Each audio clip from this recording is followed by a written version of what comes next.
Orthodoxie. Nous sommes le dimanche 23 novembre 2025 et aujourd'hui nous parlerons de la règle de Saint-Benoît. Mais avant tout, on va saluer le Père Ménas. Ça vous fait?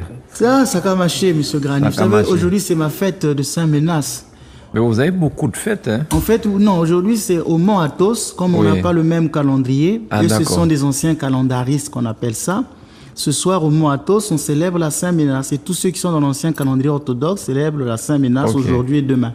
Mais nous, on célèbre Sainte Catherine d'Alexandrie dans le monde. Mais au Mont Athos et chez les anciens calendaristes, c'est la Saint-Ménas. Donc, je sais qu'il y a beaucoup d'orthodoxes qui doivent prier pour moi aujourd'hui. Très bien. Alors, nous parlerons aujourd'hui donc de la règle de Saint-Benoît. Mais avant ça, on va vous faire découvrir quelque chose. Et nous revenons sur le plateau pour en dire quelques mots. On y va, Martine. Ça, c'est mon corps. Ce soir. Bonjour mes amis, est-ce que vous avez bien entendu ce qu'il vient de dire? Est-ce que vous avez bien entendu? Réécoutons. Prenez ça, c'est mon corps. Il a dit, c'est mon corps. Voilà encore une erreur. S'il dit que c'est mon corps, ça veut dire que tout pain de la boulangerie, c'est le corps du Christ. On ne dit pas c'est mon corps, on dit ceci est mon corps. En effet, il y a un vrai problème syntaxique. Le fait de dire ceci est mon corps montre que le pain subit une transformation. Mais dire que c'est mon corps, donc tout pain de la boulangerie, c'est le corps du Christ. Vous voyez, il faut élever le niveau. Soyez heureux d'être dans l'église une, sainte, catholique et apostolique. On n'admet pas l'hérésie. Merci beaucoup, Martine, pour la diffusion de cette vidéo. Alors, Père Ménas, de quoi s'agit-il? En fait, nous sommes en train de créer une nouvelle émission qu'on va appeler Droit de réponse. Ici, nous sommes sur orthodoxie.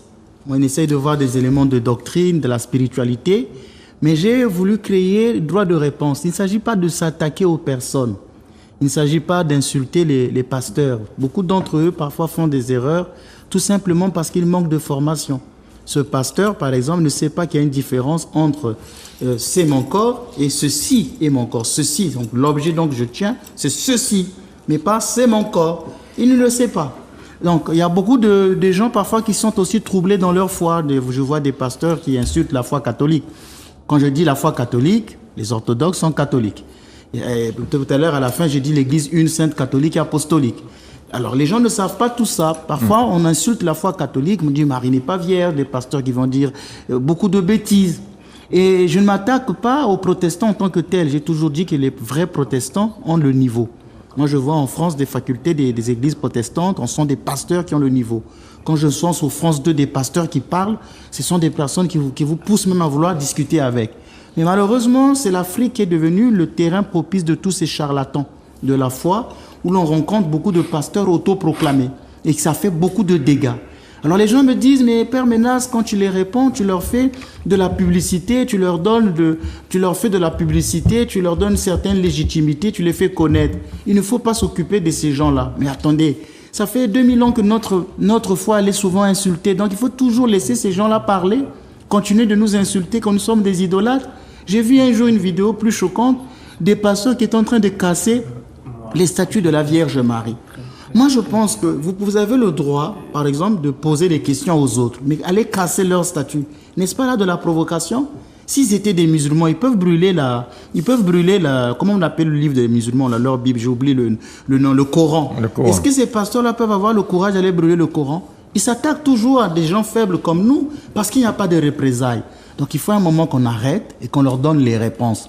J'ai aussi constaté que quand on était calme, quand on ne parlait pas, par exemple moi personnellement, je n'avais jamais été insulté. Mais dès que j'ai commencé à parler à Marcelo, à parler à ces autres pasteurs de ce qu'ils font, tous ces gens de leur église ne viennent que m'insulter. J'ai dit, vous voyez comment ils sont? Quand on leur donne les réponses, est-ce que moi j'ai insulté Marcelo? J'ai dit, Marcelo ne peut pas être pasteur parce qu'il manque de formation. Pour être pasteur, un pasteur c'est quelqu'un qui conduit. Donc quand on est un aveugle, on peut conduire les autres dans un trou. Donc à un moment, il faut leur répondre, leur dire que ça, c'est pas bien. Mais dès que vous commencez à les répondre, ils commencent à vous insulter.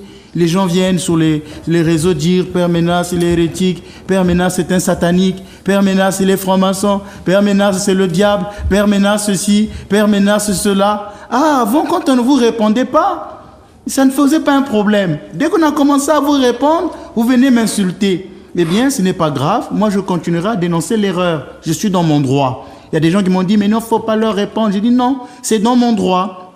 C'est Saint Paul qui dit qu'il faut prêcher l'évangile à temps et à contre-temps. Il dit même qu'il faut dénoncer l'erreur. Donc notre but à nous, c'est de dénoncer l'erreur. Il faut dire où se trouve la vérité, mais dans un langage de charité. Amour et vérité se rencontrent.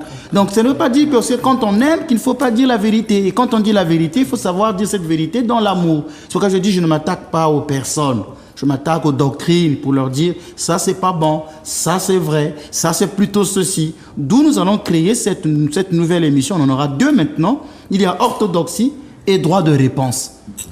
Très bien, droit de réponse, très bien. Alors, mais pour l'instant, aujourd'hui, nous parlons d'orthodoxie. D'orthodoxie, la règle de Saint Benoît.